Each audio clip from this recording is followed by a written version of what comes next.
and see, and that's what happens.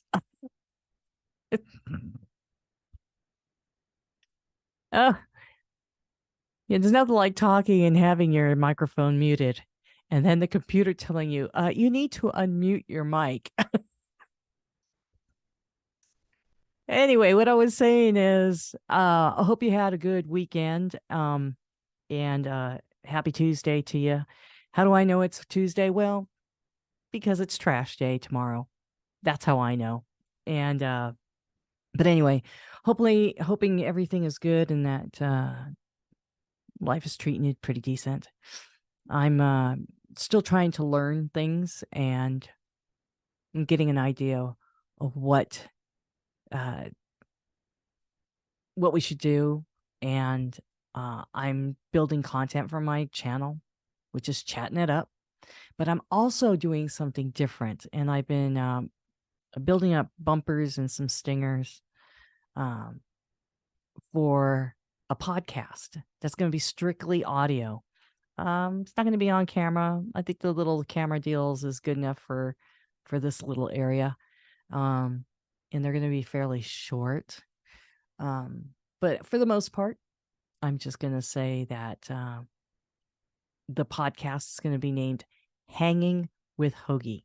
And matter of fact, I think I have a graphic I can show you. Hold on here. Let me see.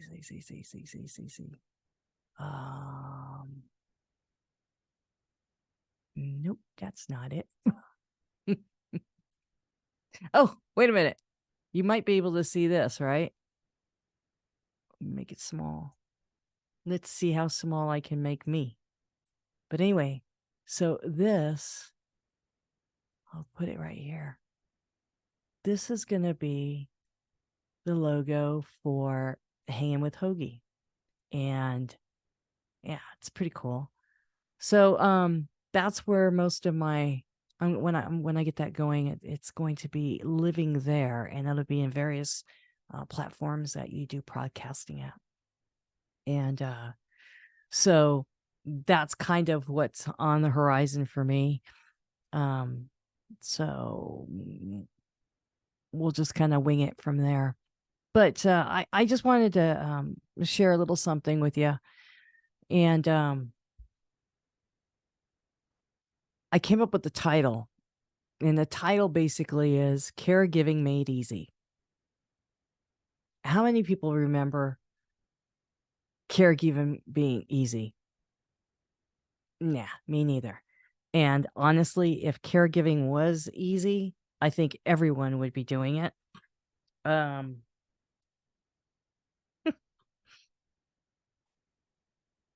I don't want anybody to feel alone. That's the big thing.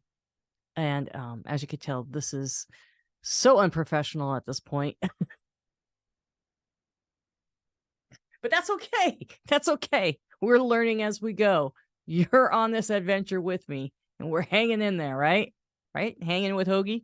That's the whole thing is I said in my last video that nobody really signs up for caregiving when it comes to that. But there's an age group that I'm in right now. And all our parents are needing help. If we're still blessed with parents. Not everybody has parents. There's a lot of things happening in this world. And we have challenges. Not only that, people are having children. People have grown children. People have grandchildren. People have parents that are well into their 80s. And some are even approaching their 90s or in their 90s. And they need assistance. And I don't know what the family dynamic is or how that's working out for you if you're in that situation. But I don't want anyone to feel alone as I was feeling alone. Not only does the subject of caregiving make you feel isolated, but it's even worse when you don't even know what to do or what you're dealing with.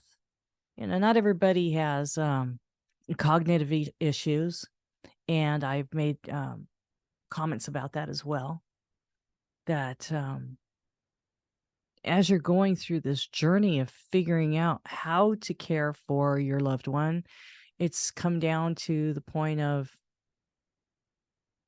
uh, what you need to do and what your resources are. And, is that something that, uh, you know where to find help?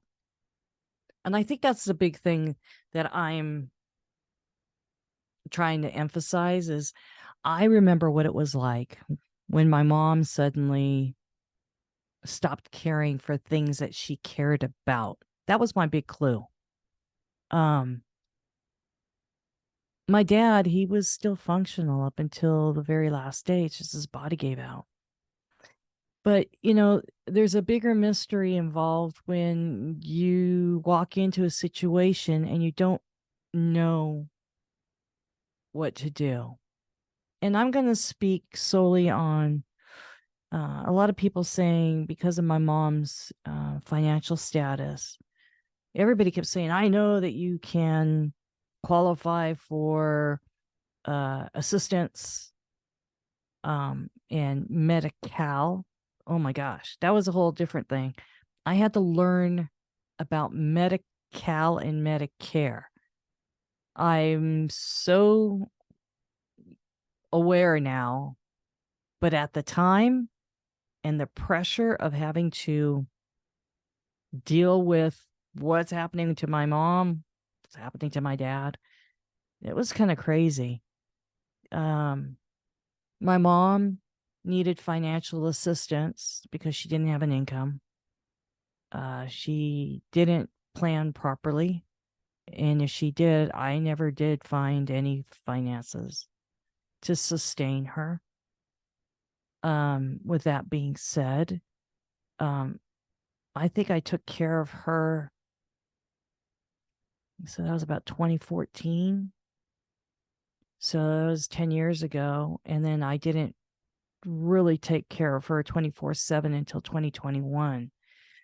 But that whole period between 2014 and 2017, 2018, I would find out that she and her friend would, she had a male friend, a companion that would come around and pick her up and they would go out and do things. And I kind of left them alone and said, okay.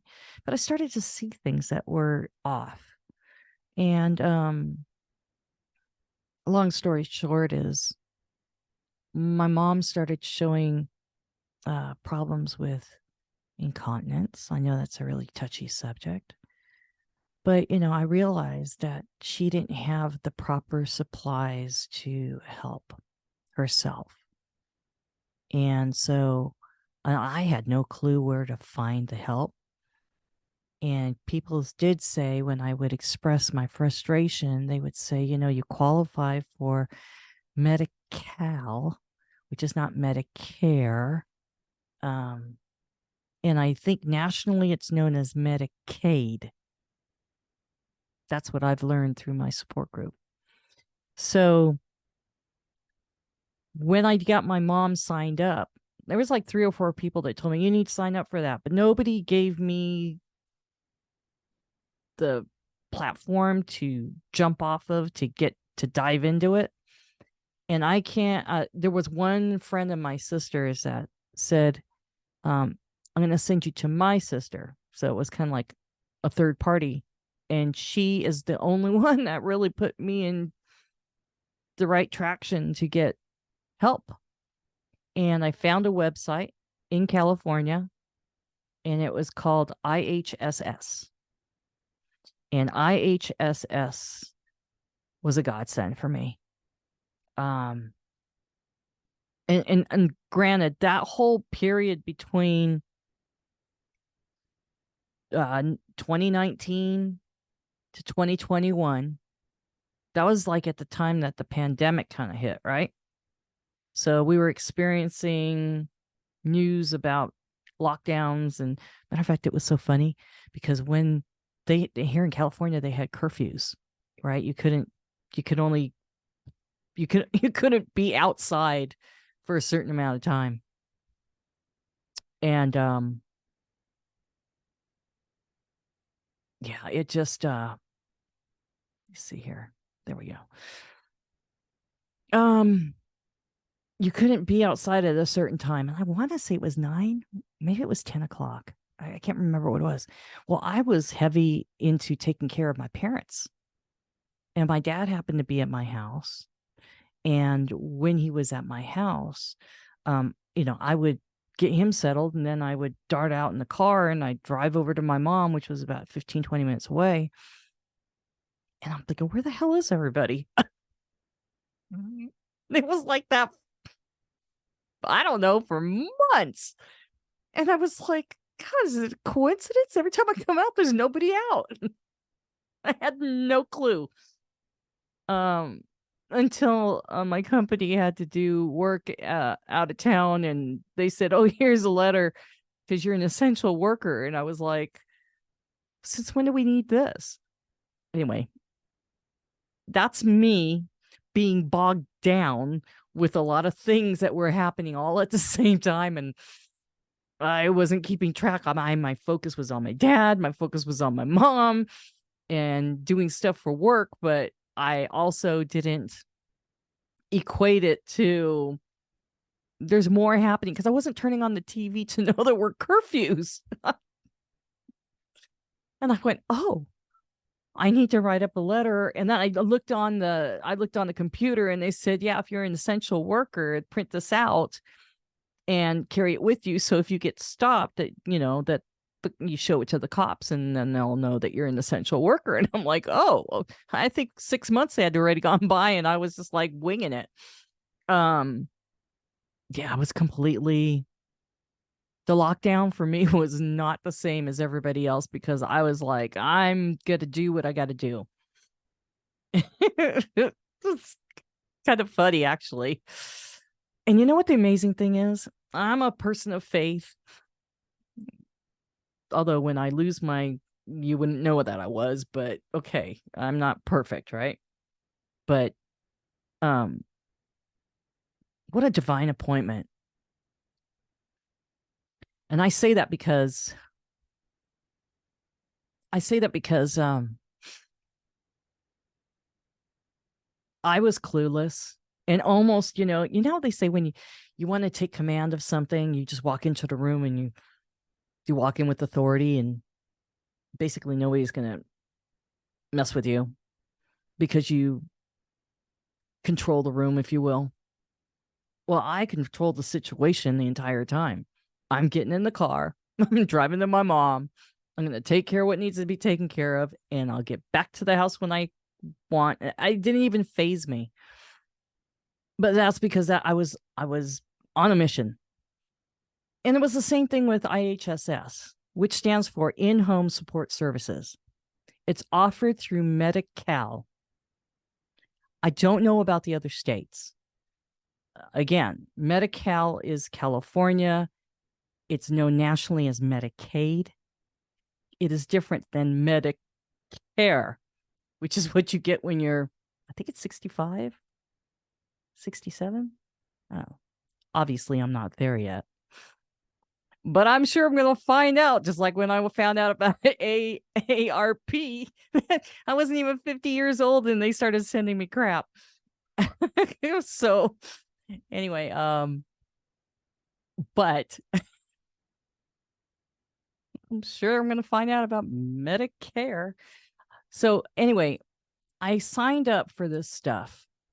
And when I signed up for it, it was a lot of paperwork, but it's kind of like buying my first house. I had no clue what I was doing, but I just kind of did it. And as I was signing paperwork and going through all, like, everybody's like, oh, there's a ton of paperwork. And I didn't even realize what I was doing. I just had it in my mind, get it done, because it was going to bring my mom relief, and it was going to bring me relief, because my mom's finances were so thin. Like, I had a problem with Wells Fargo Bank, and I don't have a problem saying that. And the reason why I had a problem with Wells Fargo Bank is my mom was on the lower echelon of receiving funds through Social Security. And she didn't even bring in $780. It was low. And Wells Fargo Bank approved her for a car loan, which was well over $450. Do the math. There isn't much to live off of, especially when you get it once a month.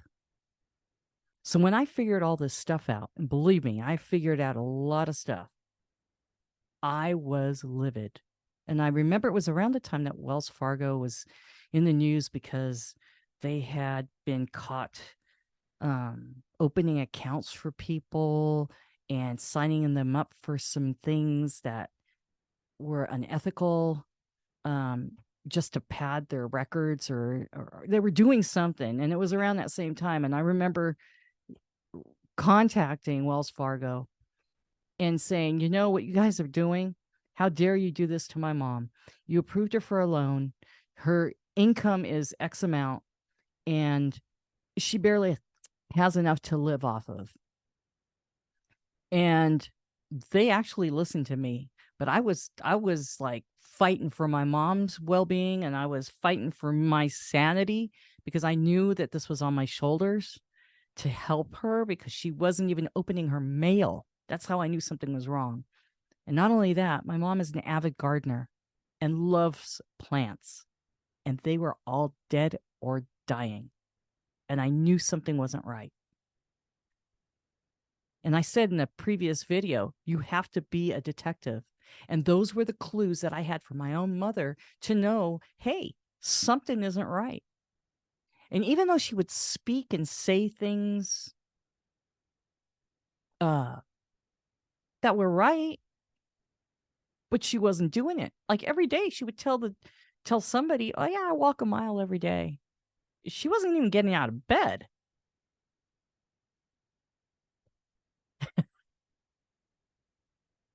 I'm laughing because I'm thinking about how I opened up this video and the microphone was muted.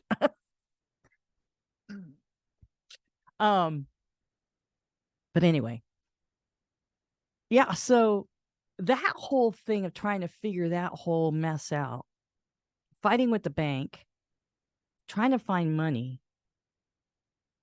and then being told about IHSS and that there's this program through Medi-Cal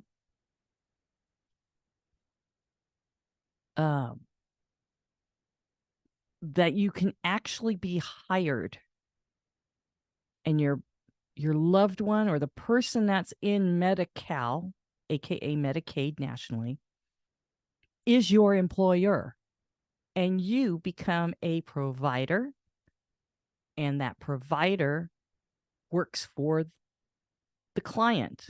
In this case, it would be the recipient. This is their jargon. So the caregiver is the provider. We provide the service to the recipient, and the recipient is the Medicaid, Medi-Cal benefactor. And so at the end of the year, you do get a W-2, but it's not that you get it through the state. It'll actually say the person that you're working for. In my case, it would be my mom. So my mom was my employer, and I got a W-2 from her. And the way that this works, and I'm sharing this because there's people out there that are not even aware of it. Now, again, I'm going to emphasize this is for California, but nationwide, Medicaid exists, and I think the programs might be under different names depending on what state you're at, but they are out there. And that's the thing. Nobody tells you this stuff unless somebody is in a program and they bring it to your attention. So it's worth it to ask. And they pay you according to what your recipient's needs are. In other words, my mom needed ambulatory time, which means moving her from, because she wasn't able to move around. So if I had to put her in a wheelchair or bring her to the bathroom or shower her or move her, put her in the car to bring her to doctor's appointments, things like that. So they afford for that house duties, light housework, laundry, feeding, medication. Do you check for diabetes? They go through every single thing, and everything is equated to time. And based on the total amount of time is what you get paid based on the rate that IHSS offers. So, and it was enough. It was a blessing because I was able to sustain mom's needs, and I was able to save up for things like her property taxes and her home insurance and all her needs that she had. And there was a small percentage off of that I was able to function as well, especially when I had to move in and live with her 24/7. And the other thing that I wanted to share is while you're in this IHSS program, it's always worth it to find out and ask. Always ask, because they don't offer this stuff. What supplies, in my mom's case, needed incontinence supplies? Because I was going to Costco and Sam's Club and paying it out of my own pocket, and they're not cheap. If you ever try to buy any of these things like Depends or wipes or what, they're not cheap. But I found out there is a program within the program that offers supplies. Again, nobody offers it, but if you ask, do you have a benefits program? That's the key. That's their jargon.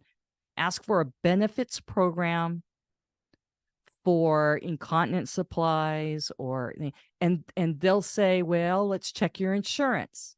And so you give your insurance plan, and they'll verify that the doctor is still your doctor, and then they'll say, oh, you qualify for this, and that. And probably for the first 2 years and a half, I've been asking for gloves.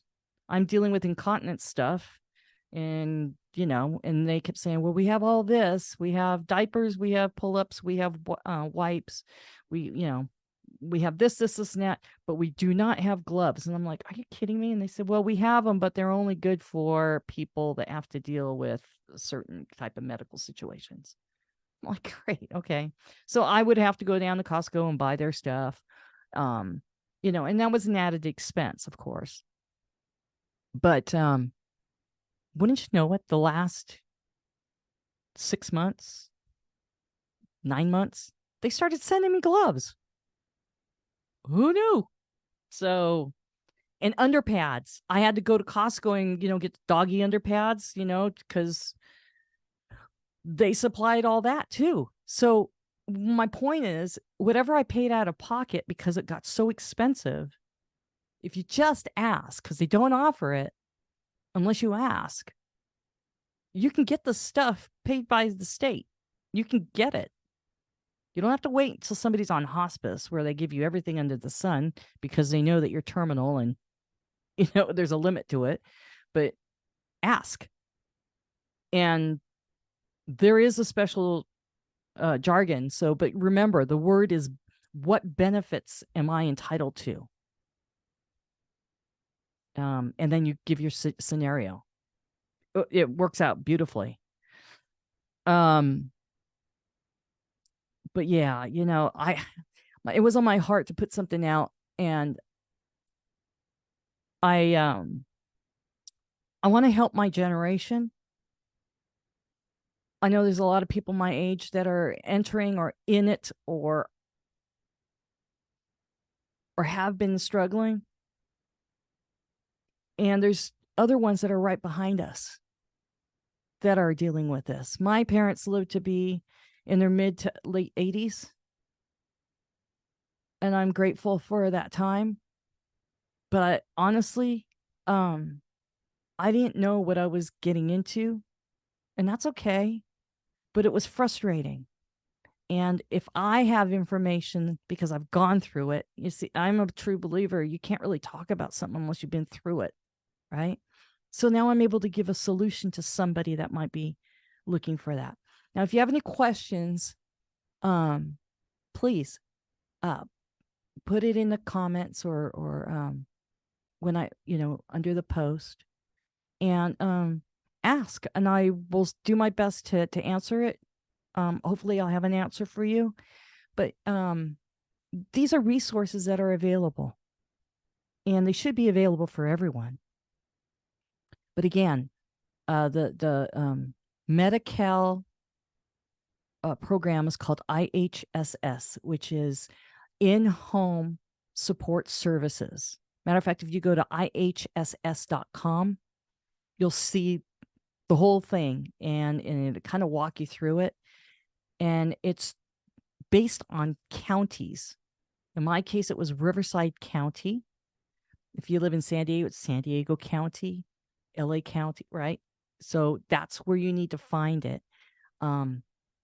So you would go, in my case, it was Riverside County, IHSS.com. And that's who you go through. And you deal with the social workers who come over once a year, and that's how they do the assessment. And every year you have to reapply for it. And once you're in, it's just a matter of maintaining it. The paperwork's really not that bad. It's the initial paperwork, and it's about you getting set up, because that's the other part that I didn't mention. You as a provider, right, for your recipient will end up, after all your paperwork's done, they make you do a background check too. So there's a biometrics. They need to have a background check on you. Make sure you're not like a serial killer. So if you are, you better stop. But they do a background check, and once you're in the clear, and I think that takes about, I want to say it was 2 weeks, and you do a little questionnaire about caregiving and all that stuff. It's not that big of a deal. They just want to know something about you and who you are and who you're taking care of. Because it was my mom, it was fairly easy. But you go into a registry, and this registry is a IHSS. It's like a portal. And because now I am an accredited caregiver through IHSS in the state of California, I actually can be hired by anyone because I'm in that system. And even though my mom has passed away, I'm in that system as an active provider for the next 12 months. And anybody can hire me, and they can interview me, and I can interview them, make sure it's a good fit. And I could do the same thing that I did for my mom. And it doesn't have to be like major caregiving. It could be anything. It's just if there's a need and they are in the program, they can hire me, and then I can go out and do that, So, somebody within your area, so you don't have to make a big commute. You can work it out, and they would work it out. Some of them just need to be, minimal work. Like I said, my mom was intense because she was bedridden at the end, and she was intense because she had incontinence and she had cognitive issues, but it wasn't that bad. And I'll talk about that another time. But these are things that are available for you as a caregiver, and the support is really good, and they have training classes as well. And it's not a bad income too. It sustained my mom. It sustained me during that whole time frame. So if you have any questions, put it in the comments below. I'll do my best to answer anything that you have pending. And I just want to say thank you for your time. I care, and I want to be there for you and give you answers to things that maybe I didn't know about that I had to find out. So hopefully this helps out. I'll be back again, making another video and kind of sharing little nuggets of information, right? So thanks for chatting it up with me, and you guys take care. I'll see you again. Oh, and you know what? Be blessed and be good to yourself.